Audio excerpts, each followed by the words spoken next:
natin ang ilang minuto pa. Thank you, Lord. Napakabuti mo sa amin, Panginoon. Salamat, Lord, at ikaw ay laging tapat sa iyong pangako. Sa iyong salita na kung saan ang sinabi mo ay kung dalawa o tatlo nagtipon sa iyong pangalan, ikaw ay nandoon sa kalagitnaan.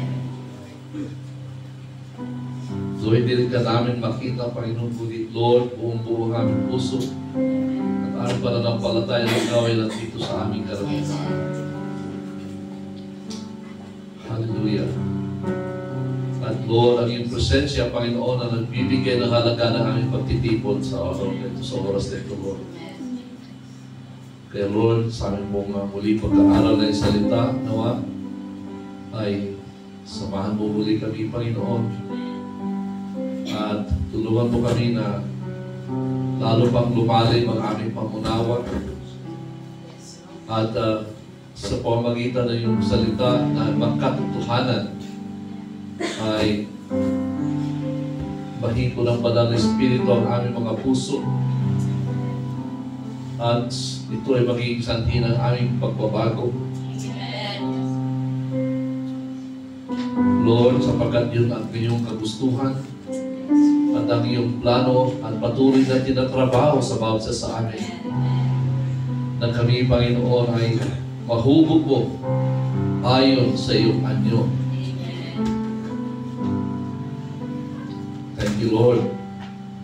Ang iyong pagmamahal kay kailan hindi kumukupas. Hindi nakasalalay ang iyong pagmamahal sa amin pong Lord, sa aming pong buhay, sa aming pong mga nagagawa. Kundi, Lord, ikaw ay tapat sa iyong pangako. Hallelujah. O kaya, Lord, hindi kami magsasawang tutungo sa iyong harapan kung kami nagkakamali, nagkakasala, at ihingi ng tawad sa iyo. Sapagkat, Lord, ikaw ay tapat sa iyong pangako. Ikaw ay handang-handang magpatawad sa amin, Panginoon. Kung kami lalapit sa iyo na may mapagpakumbabang puso at spirito at tunay nga na nagsisisi sa aming mga kasalanan. Kaya sa oras po ito, Panginoon, allow us to kneel down before you in our spirit and ask for forgiveness, Lord. Sa lahat po ng aming kakulangan, alam po namin man ito ay hindi, aware kami o hindi, Panginoon. We pray and ask the Lord to forgive us. Amen. At hayaan po, Lord, na magkapamusap ang iyong salita sa amin. At ito po, Panginoon, ay matangkat ng bawat sa amin. At hayaan mo na ang iyong banal na Espiritu ay iuukit sa aming mga puso, sa aming kaluluwa, ang katotohanan ng aming marinig ngayon. At makita, maranasan, mahayag ang katotohanan ito sa aming araw-araw na pamumuhay. Amen. Lord Jesus, we just give you praise, Lord. Thank you, Father. In Jesus' name. Amen. Supposed to be po si Pastor Paulo ngayon. But we forgot to inform him. Tinawagan siya, nasa daan siya. Anyway, praise God. Amen. Ang salita ng Diyos ay hindi pwedeng pigilan. Amen. Hallelujah. So, praise God. At kanina, I'm just asking the Lord kung ano yung maganda para sa atin sa araw nito.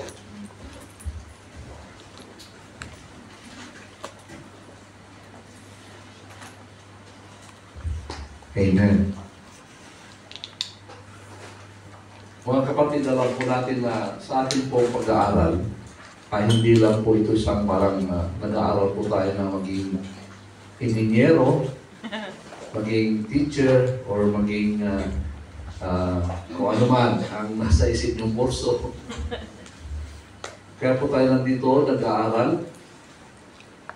Hindi dahil lang sa kaalaman, kundi dahil sa buhay ni Kristo. Amen. Kasi the bottom line is, that every truth that is released, that is expressed, revealed sa ating pong pag-aaral, every truth, ang nais po ng Diyos ay mapalitan yung katumbas ng truth na ito kung mayroon po sa buhay parating yung lies na yan, yung kasinungalingan. Ay yung opposite po ng pinag-aaral, yung ating pong in-expose dito. Sabi nga, pagka yung pag-preach ng salita ay pag-expose. Kaya sabi ang tawag minsan sa sermon or preaching is expository. Expository talk. Yeah. Or exposition. Amen? Pagsisiwala ng katotohanan. Paghahayag. Pagbukas ng pintuan. Okay, ng mga realidad sa buhay natin. Ayon sa totoong salita ng Diyos. So, ang purpose is that masalaminan, mabigyan ng ilaw yung buhay natin. Na kung mayroong counterpart yung katotohanan na sinasabi dito at mayroong kumokontra sa parte ng buhay nyo, alin ang pipiliin nyo?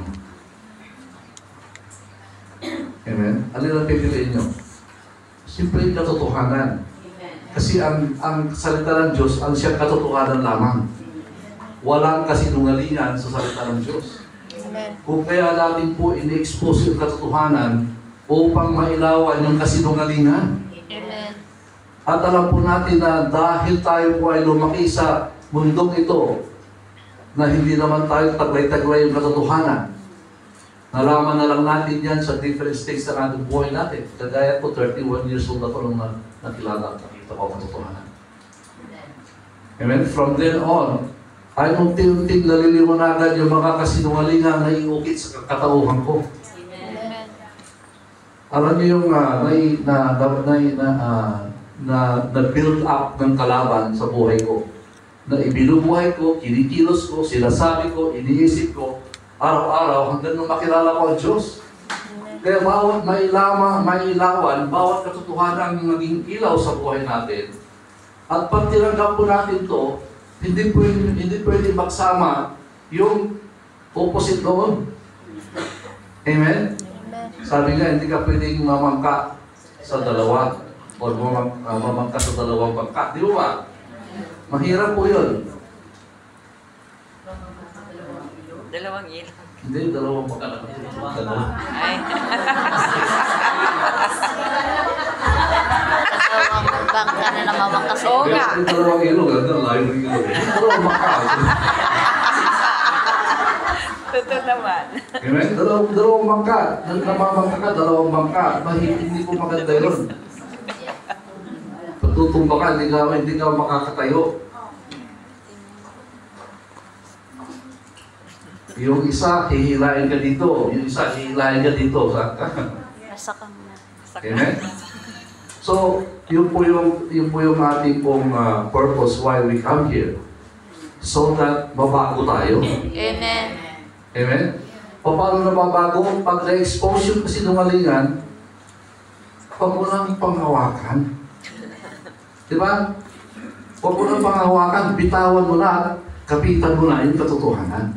Amen. Doon ka mag-umpisang mabago.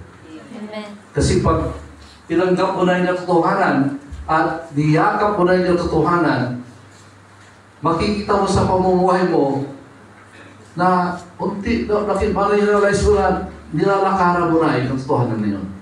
Kasi niyakap mo na siya. Naniwala ka, tinawakan mo, at naging buhay mo. Amen. Amen. Kung kaya doon po na mabago tayo eh. Amen? At alam ko na marami sa atin dito. Na born again ka dito, mga 2 taong ka hindi nakauwi. Pero talagang nag-attend ka ng church, sineryoso mo ang iyong pagiging Kristiyano, pag-uwi mo, marami magsasabi na, ibang-iba ka ngayon. Di ba ba? Amen. Ibang-iba ka. Ano nangyari sa'yo? Hindi ko na nakilala, hindi ko na nakikita yung dati. Amen? Totoo po yun. Amen. Sabihin niyo kung ako ay nagmali. Amen. Di ba ba? Amen. Ako akala ko mabait na ako, mabuting tao ako. Yeah. Pero sa born again ako, nalaman ko ang dahil parang mali sa buhay ko. And then after some time, when you look back, oo nga, ibang-iba na yung buhay ko. Hindi ko na alam sabihin yung mga bagay na hindi maganda. Yeah. Kasi hindi yung ayaw mo kundi hindi na parte ng buhay mo yan eh. Kasi kung parte pa rin ng buhay mo yun, nagagawa mo pa rin. Amen. So dati, very rampant yung bibig mo sa mga salita hindi maganda. Di mo ba? Pero nung nabago ka na, nalaman mong mali pala yun. Biglang susupot-supot, pero nasa dulo ng dila mo, alam mo na mali, hindi mo na sabihin. At pag nagsabi mo naman yung grabe conviction mo, Lord, Yeah. sorry Amen. Lord. Di mo ba? Amen. Halaki ng pagbabago, iyan lang yung bagay na yun. Kahit minsan yung pagsisinungaling, kukuha pa rin natin magsinungaling. Pero pagkatapos mo, sama na loob mo. Yes. Tapos nagharap ka ng pagkakataon na maikorin mo. Kung gano'n ako, bakit ko sinabi yun? Kasi nga, yung bang, yung alam niyo, hindi dahil sa intention mo, kundi minsan ayaw mong mapahiya. Yeah. Kaya magsalita ka ng to cover din, di ba?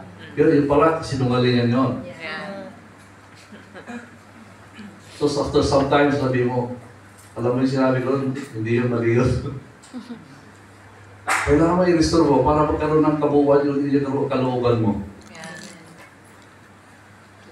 Alam niyo kasi pagka ikaw ay mayroong conviction na alam mo may mali ka, ang iyong pananampalataya ay nagkakaroon ng mali na butas. Yeah. May singaw. Kaya minsan hindi mo i-apply yung pananampalataya mo sa mga bagay na dapat mo mag-apply. Yeah. Kasi alam mo mayroon kang problema. True. Amen. Amen. So first, gawin natin sa ayusin natin sa Panginoon. So, let me be clear. We come here so na nag-aaral tayo para yun po, ang purpose is para mabago tayo. Amen. Amen. Hindi yung paramihan ng alam. Yeah. Yeah. Alam niyo, may mga na-meet ko na tao, grabe, mas marami ang alam na Bible verse sa akin. Pero hindi siya Christian. Scholar siya. Oh. Bible scholar. Totoo, marami siya alam. Pero, kung hindi ka Christian, alam mo lang ang Bible, empty yung buhay mo. Kasi yung alam mo, hindi mo na may apply sa buhay mo. Amen. Amen. At kung i-apply mo man, dahil alam mo na alam ng iba na si ikaw ay nag-aaral ng Biblia, very obvious naman yung ginagawa mo, hindi ay salungat doon sa sinasabi ng Biblia. Pero hindi dahil sa may conviction ka na ipabubuhay mo yung dahil ng totoo. Amen. Amen. At ang alam mo lang, kung alam mo lang at hindi pa parte ng buhay mo, hindi mo yun may bubuhay araw-araw. Amen? Hindi magiging natural na lalabas sa'yo. Yeah. Lalabas sa salita mo, sa kilos mo, Amen. Yes. sa reactions mo, hindi automatic. Yeah. Kasi hindi buhay. Amen? Aral. Yeah. Pag-aral, kailangan pa na mag-desisyon. Isipin ko, ano ba yung dapat gawin dito? Pero kung buhay mo na, automatic, para kang mata na buhay, mata mo buhay. Pag binuksan mo yung mata mo, hindi mo pwedeng pigilan na makakita ka. Yeah. Sabi mo, ayaw ko makakita. Hindi. Once na binuksan yung mata mo, makakita kasi buhay siya eh. So, pagka ang pagpapatawa ay buhay na sa'yo. Amen. Yes. Amen? Pagka may nakagawa ng bagay na hindi maganda sa'yo, dahil buhay na sa'yo, automatic nagpapatawad ka. Amen. Yes. Amen? Amen. Ganun po yun. That's life. Life means it lives itself. And that's the reason why Jesus has to die,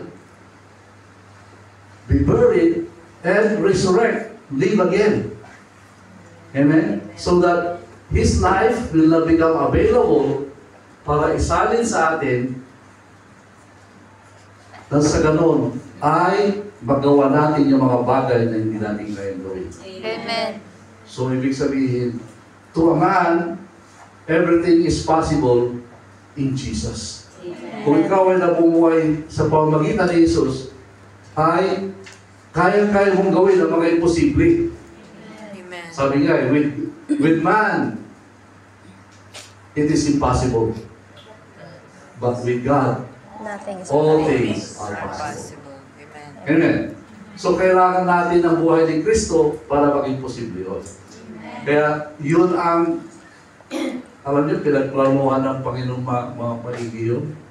It took Him thousands of years Amen. Yes. to fulfill the coming, the incarnation, the death, and resurrection. It took Him centuries and millennia. Ibig sabihin, 4,000 years after creation, bago nangyari pinanganak si Kristo. Kasi man, ang tao ay 6,000 years na, according to the Bible. Amen. Amen. Amen. Wow. So, pero hindi pa yung topic ko. Ano ba ito? Ang topic ko ay, what would I say? Amen. What would I say? What would I say? Let's turn our Bibles on.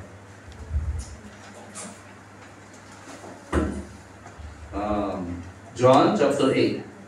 It's about adulterous, Would I say? adulterer, Adulterer. a woman caught in adultery.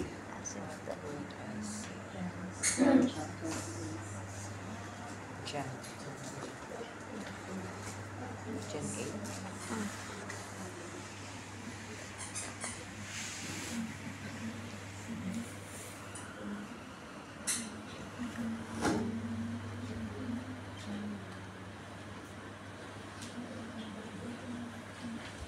This is just a short topic. Let's read it from verse 1 to 11.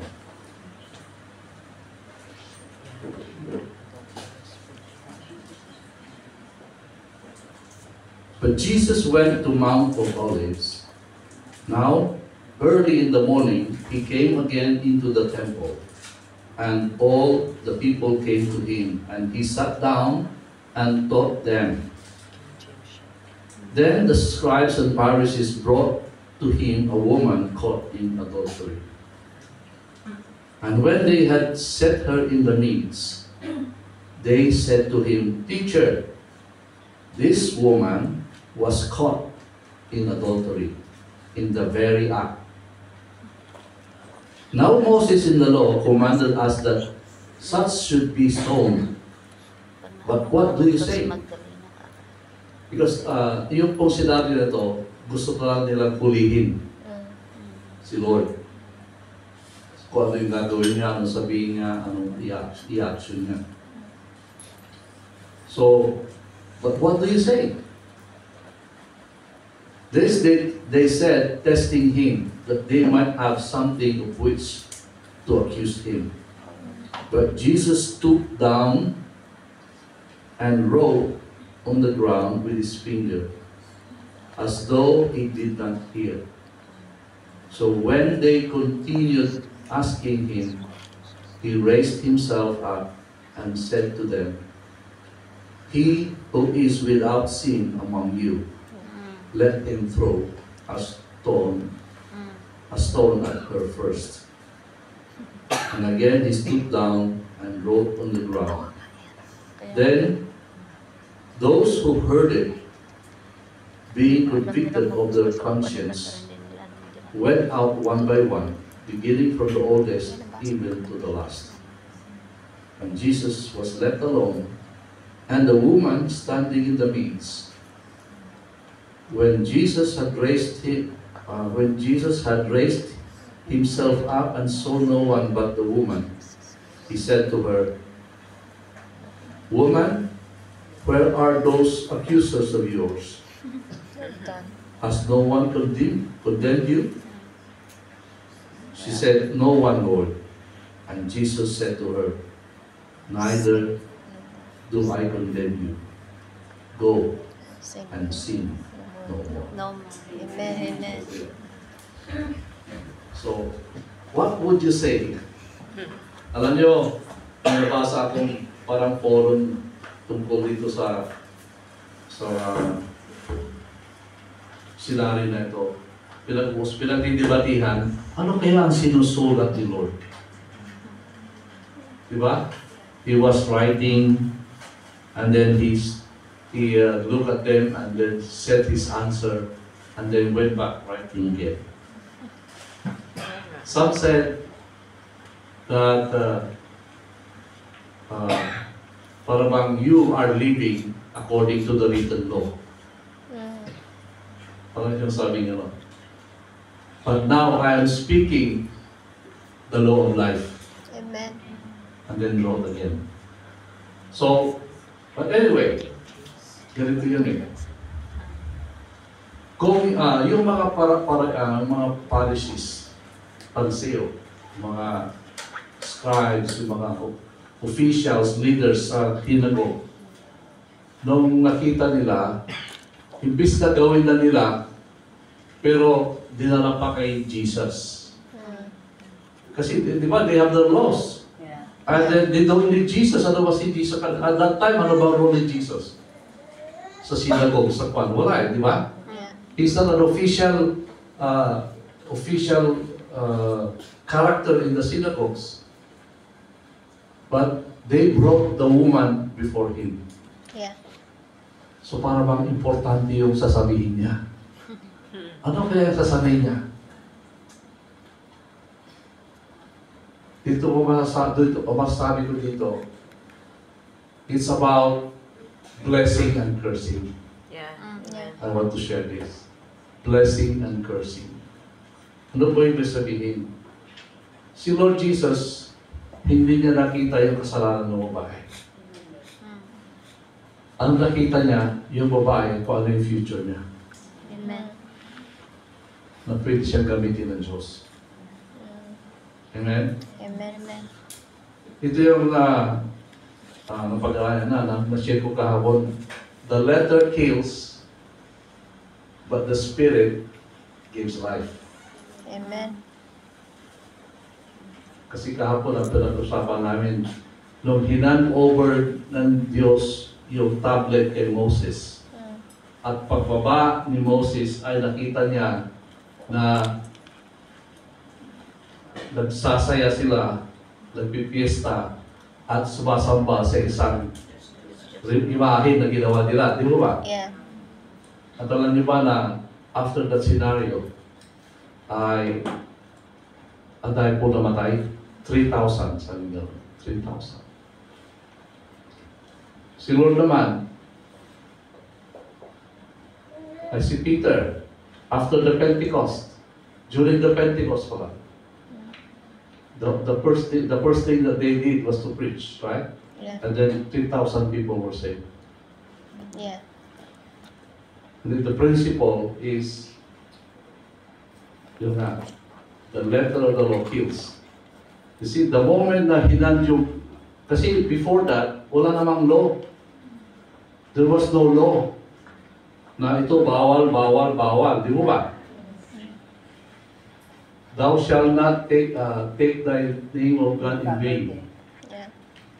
Thou shalt not worship in the idol. Diba yung, doon po yung sa Ten Commandments. Yes.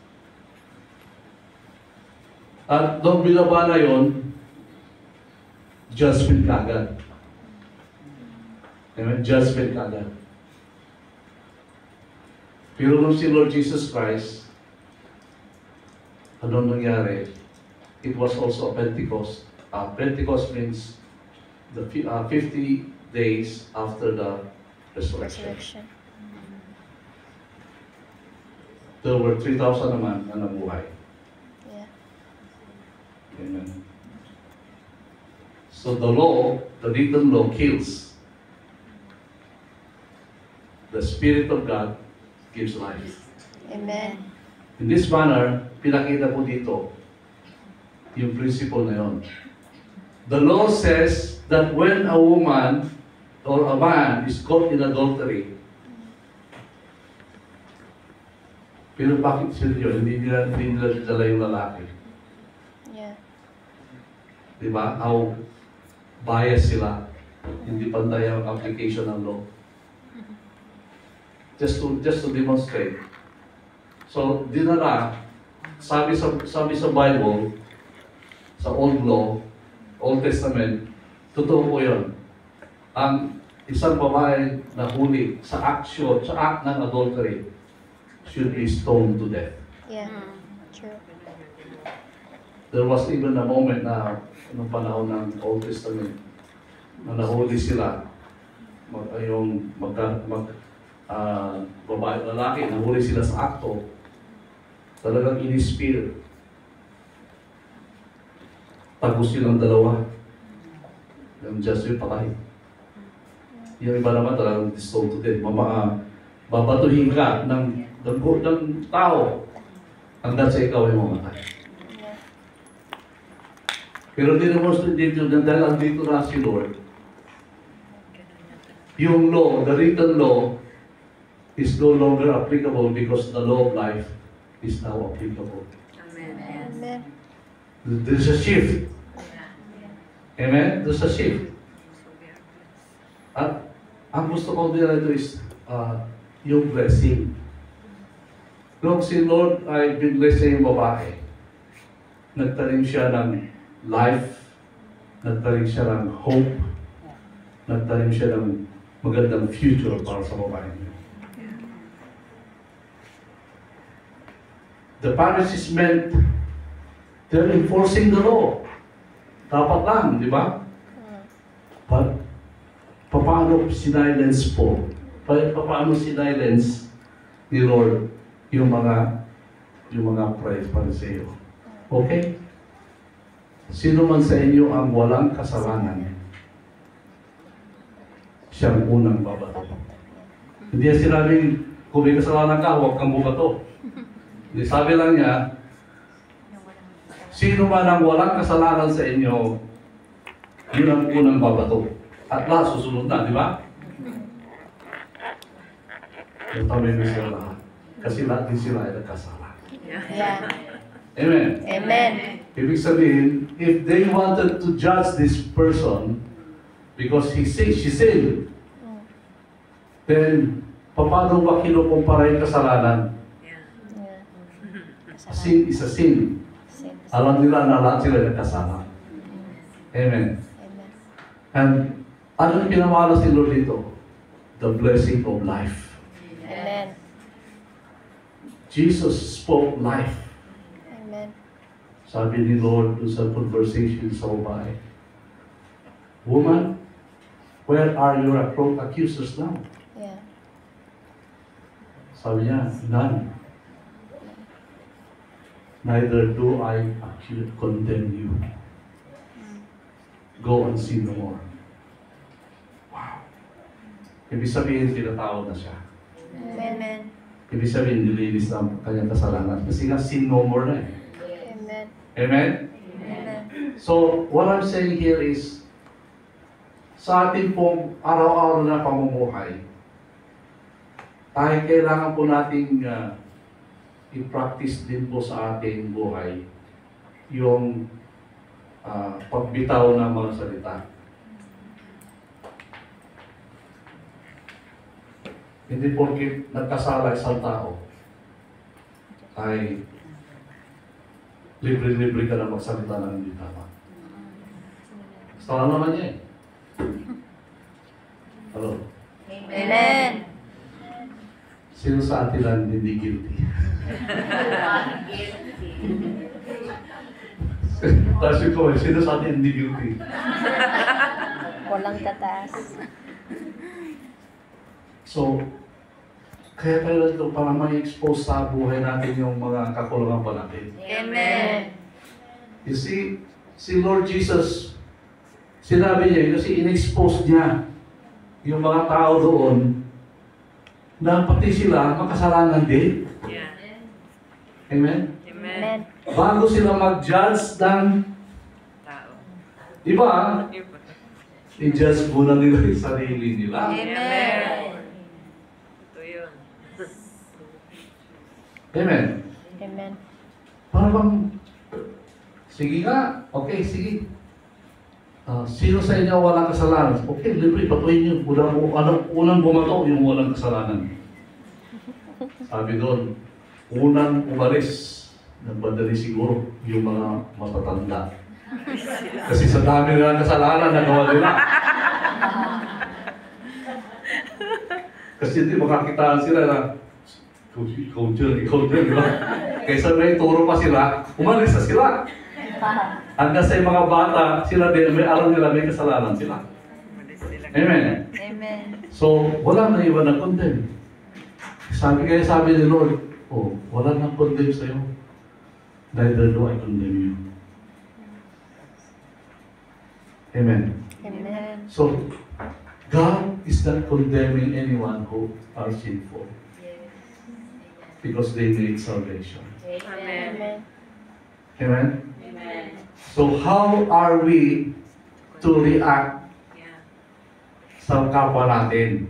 Yun ang gusto kong diinan ngayon. Gusto kong... Kasi ito po tayo mababago hanggat hindi ma-expose sa buhay natin. Hindi tayo mababago. Amen. Right. Amen? Hanggat hindi mo alam, minsan, although alam mo, hanggat hindi mailawan, talaga niya mailawan, kasi pag nasa loob, nasa nakatago, hindi pa masyado nakaka-convict, di ba? Yeah. Pero pag in-expose na, oo nga, no? Lord. So what I'm saying here is, dapat sa buhay natin, na araw-araw, ay nai-practice natin yung ang lumalabas sa ating mga bibig ay life. Amen. Amen. Kagaya ni Lord Jesus for life. Amen?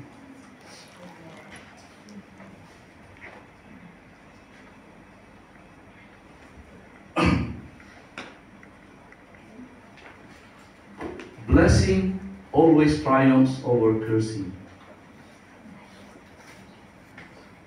Jesus forgave the woman.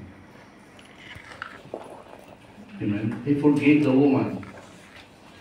And just like that, she was released from her sin.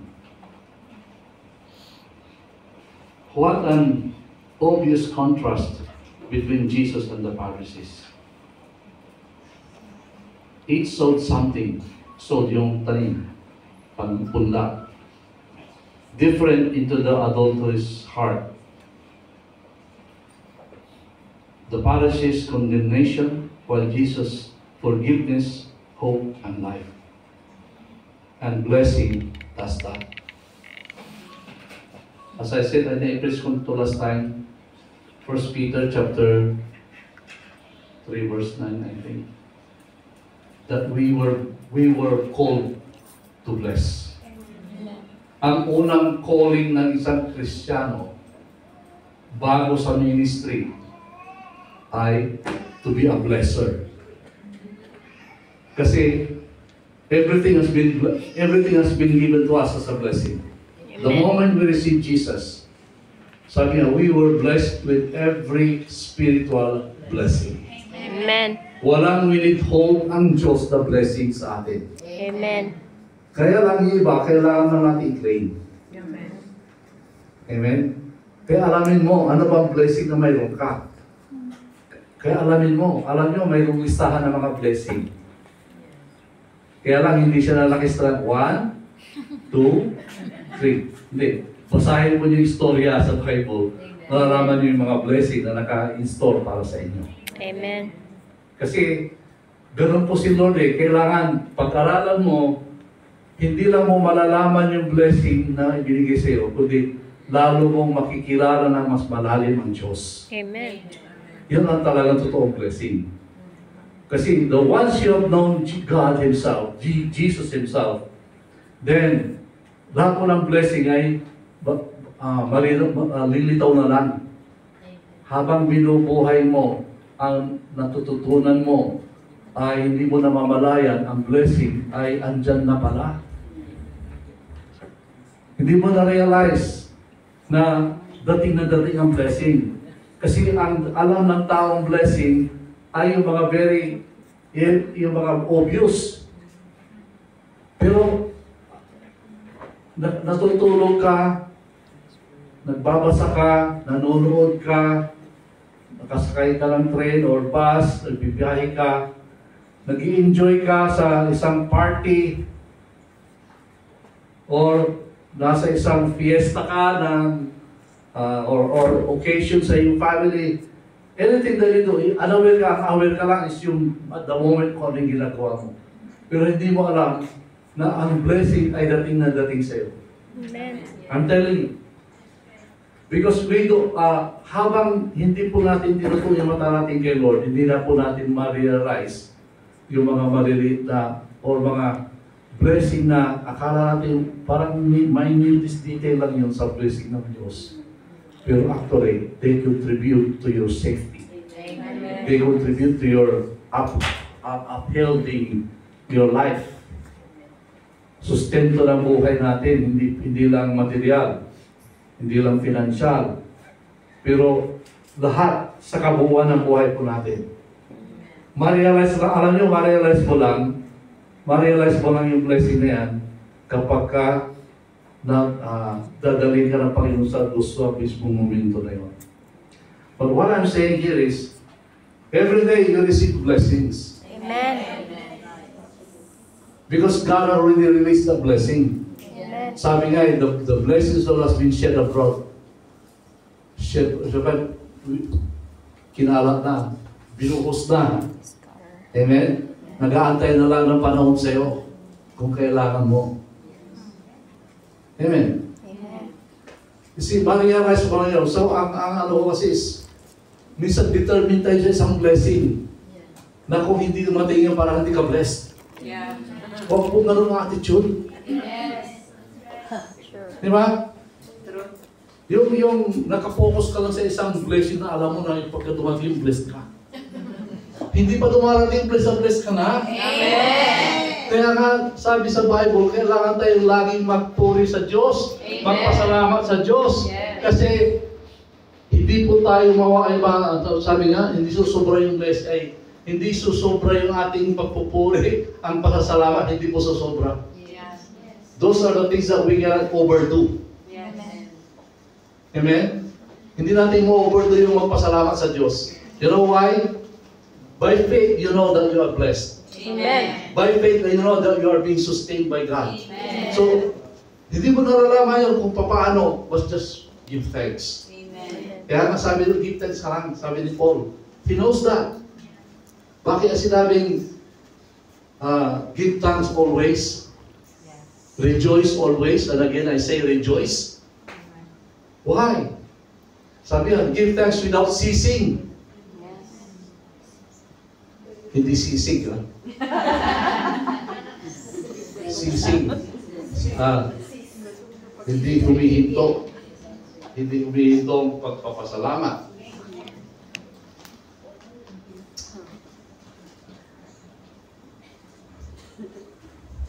If you develop that attitude, kasi ang pasalamat hindi dahil feeling lang. Amen. Yes. O hindi dahil ikaw ay nasa magandang sitwasyon. Amen? So, talagang, wow, bless na bless ka. Saka ka lang nagpapasalamat.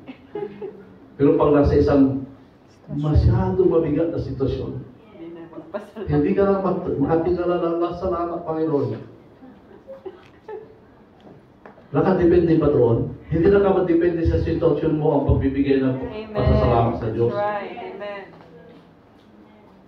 Dapat matuto po tayo sa buhay natin na ang pagpapasalamat ay dapat bahagi ng buhay natin.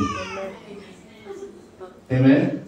Giving thanks is life to us should be. Amen. And when it's life to you, amen? Ibig sabihin, ang isip mo nakatuon doon. Pagka nagpapasalamat ka, ibig sabihin, alala mo lagi ang Diyos. Pagka nagpupuri sa Kanya, ibig sabihin, ibig sabihin, you admire Him. When you praise Him, ibig sabihin, you are admiring Him always. Amen. Amen? You are always seeing the beauty of God, the goodness of God.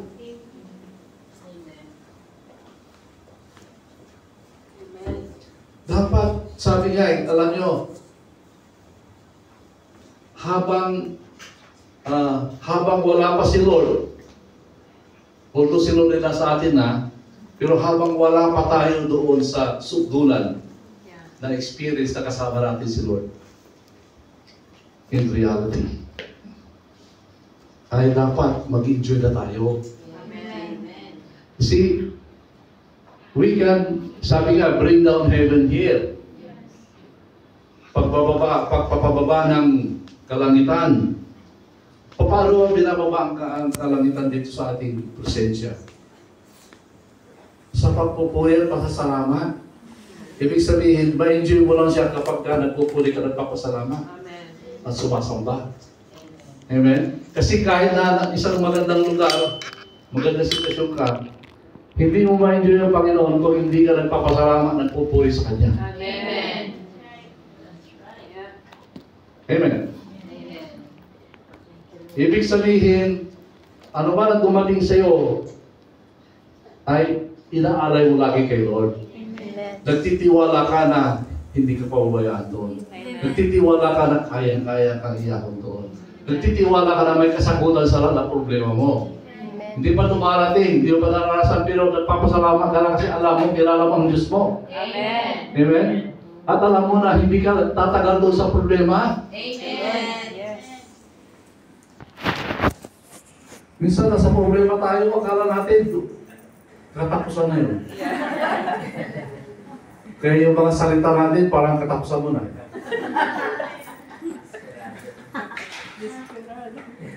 Hindi po. Walang problemang forever. Amen. Amen. Kaya tayo nagpapasalamat. Amen? Ang pagpasalamat ay dahil pananampalataya to is faith. Giving thanks is an act of faith. So when you give thanks to God, you are acting in faith. So you please God. Amen. Sabi nga, we cannot, when you do things out of faith, you cannot please God. Amen. That's true. Without faith, no one will please God. That's right. We can only please Him because we put our faith in everything. Amen. Amen. Hallelujah. Are we getting this? Amen. See, pagka nasa problema ka, the more na kailangan mong praise. Amen. Alam niyo ba na ang pagpupuri para salamat, sabi nga it breaks the fallow ground. Nagtatanim ka. Parang gano'n, ibig sabihin nagtatanim ka. Why? Because you are speaking goodness. You are speaking, you are releasing. Pagka-blessing kasi, blessing yung pagpapasalamat eh. Amen. Blessing yung pagpupuri. Blessing yung pagsasambay. So, ibig sabihin, anong man ang ibabato ng kalaban, walang magagawa ang kalaban. Kasi, praise, giving thanks, and praising God is a weapon. against the enemy. Amen? At hindi lang yan. Binubungkal mo ang lupang matigang. Yung mga lupang tuyot. So when you give praise, in due time, yung lupa na yun ay magiging mataba. Amen. At marami pong sisibol na halaman ang magbubunga. Amen. You may not reap it today, but you will reap it later. Amen. But sometimes, it's a miracle that you reap almost instantly. Amen? Amen. So mga kapatid, yun po yung dapat buhay natin. Unang-una, huwag tayong mapaghusga. That's right. Di ba yung Amen. the woman?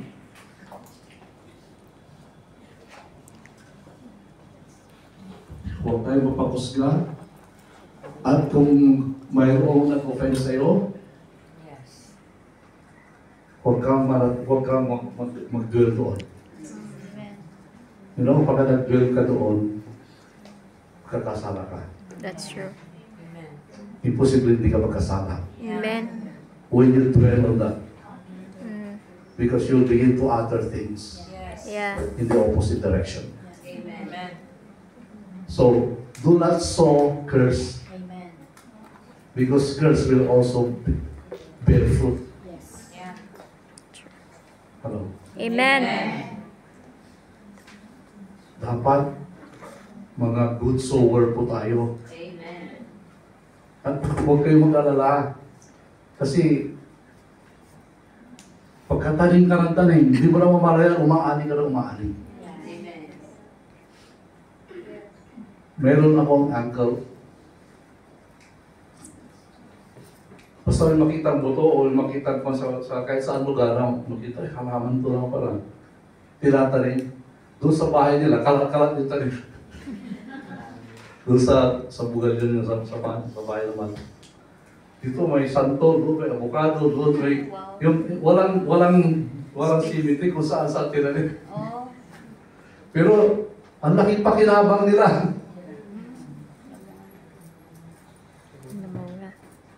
Ganun siya. Talagang basta pinagin siya, mahilig siya magtanim.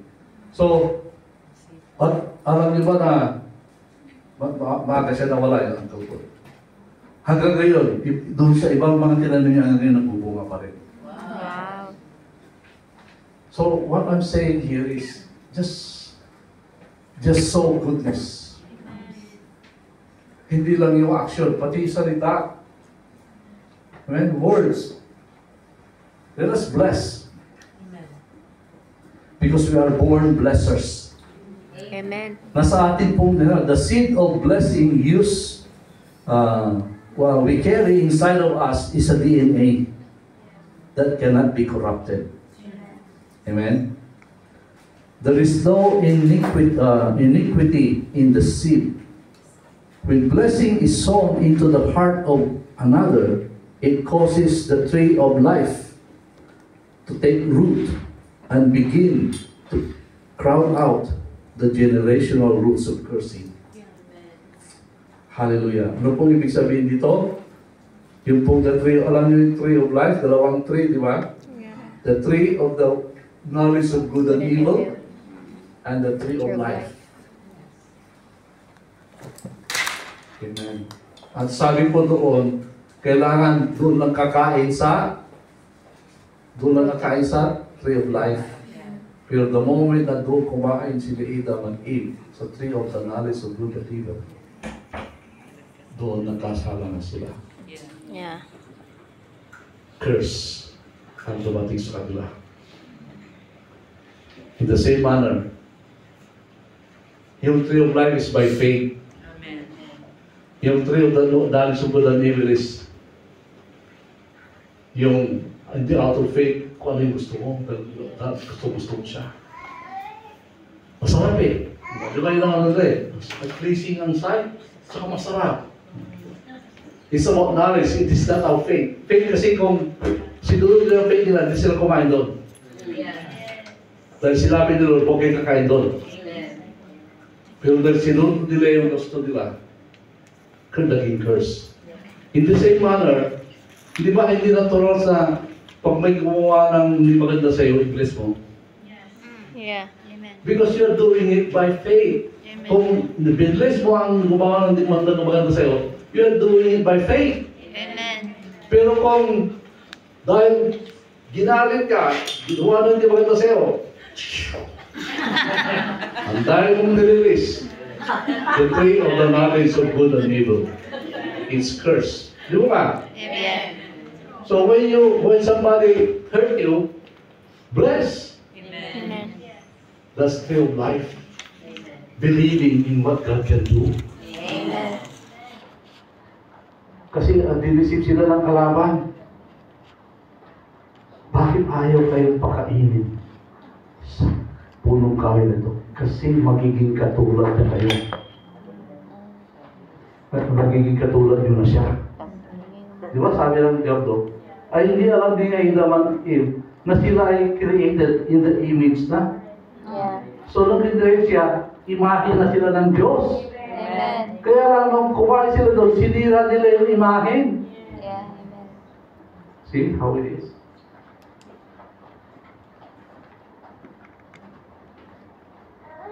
Kaya huwag tayong umarangkada ng ayon sa atin. Ayon sa ating kalakasan. Ayon sa ating kaalaman. Ayon sa ating kayabangan. Amen. Amen. Amen. Kumilos tayo ayon sa pananampalataya sa katotohanan ng salita ng Diyos. Amen. Amen. And I tell you, you will always reap a good thing in the Lord. Amen. Praise the Lord. Amen. Hallelujah. Did you get it? Amen. Hallelujah. I believe, this is yung ako, marami akong dalang topic, but ito yung in-impress sa akin ng Panginoon. I believe it's a refresher sa atin. Ngayon mo mula ngayon. Kung basta nagsasabit ng salita, gusto mong i-release yung feeling mo na, kasi hindi ko sabi ito. Pero hindi mo namamalayan na pag sinabi ko yung blessing, mas marilis ka doon. Amen? Mas marilis ka. When somebody that did something wrong to you, patawarin mo na kaagad at sabihin mo, Lord, feeling ko na, hirap ko patawad, pero Lord, dahil sinabi mo, pinapatawad mo siya. At dagdagan mo na rin, Lord, bless mo na rin siya. The moment na ginawa mo yun, release ka talaga. Maramdaman mo na parang wala yung galit mo. Ang napakahanda yun, di ba? Na pag nakita mo susunod yung nagawa ng din, wala ka ng galit sa kanya. Wala ka ng sama ng loob. Ngayon, kung ginawa sa iyo, siya may problema kay Lord. Amen. Dahil hindi rin siya humingi ng tawad. Di ba? Amen. It's between you and God. When you forgive, it's not because of the person. No, walang maayos yung relationship mo kay Lord. Laging tuwid dapat ang relationship natin. Then, God can deal with that person because you release Him na eh. When you release that person, ibig sabihin, God is free to move and work through that person. Hanggat hindi mo siya pinapatawad, pigilan kamay ng Diyos para hipuin ang tao niyo. Amen. Because hindi mo siya pinapatawad. Amen. Amen. Sabi nga ni Lord paano kaya kung di tayo pinatawad ni Lord?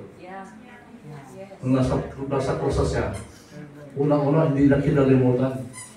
Lord, Father God, forgive them. For they For did they know not know. not what they do. They did not know. Yun yung kasagsagan ng ginawa sa kanya.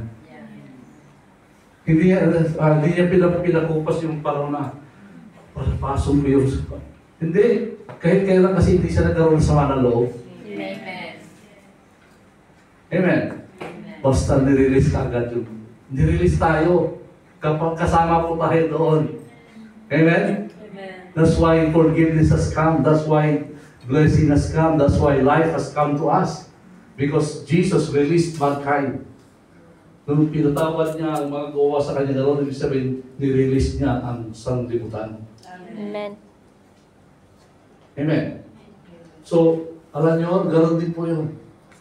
Especially families, friends, when you release them and forgive them and bless them, actually, hindi lang yung tao gumawa. Ang daming damay doon. Family, mga pamilya niya, mga karelasyon niya. Kasi hanggang hindi na-settle yun sa kanya din, hindi magiging okay ang mga karelasyon niya kasi dala-dala niya yung problema na niya. Yeah. Hindi lang natin na talaga na susukat yung epekto ng hindi pagpapatawad at pag-bless.